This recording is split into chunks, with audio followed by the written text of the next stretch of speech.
কালকে বাজার থেকে এই শঙ্কর মাছগুলো কিনে এনেছিলাম, আর তার সঙ্গে মৃগেল মাছ এনেছিলাম, আর এনেছিলাম লোটে মাছ। তা লোটে মাছটা কালকেও হয়ে গেছে, মৃগেল মাছ কিছুটা হয়েছে, কিছুটা আছে। আজকে এই শঙ্কর মাছগুলো করে দেবো। আর আমি এটা কখনো করিনি নিজে, আজকে ফার্স্ট নিজের হাতে ট্রাই করছি।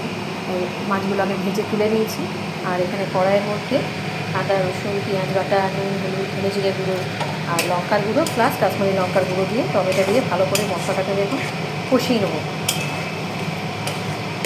ভালো করে কষিয়ে এনে তারপরে তো জল ঢালবো। মাছটা আমার খেতে ভীষণ ভালো লাগে, ছোটো থেকে এই মাছটা ভীষণ পছন্দ করি। এই মাছটা যে কোনো বাচ্চারাও খেতে পারবে, কারণ যেহেতু এই মাছটায় কোনো কাঁটা নেই। যারা খাও তারা অবশ্যই জানো, যারা খাওনি তারা একবার খেতে পারো, খুব সুন্দর টেস্ট। এই মাছটা খেতে খুব সুন্দর টেস্ট।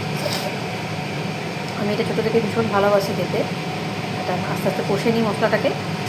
এখানে মশলাটা আমার তেল ছেড়ে দিয়েছে, পুরো কষানো হয়ে গেছে। তেলে জল ঢেলে দেবো এবারে।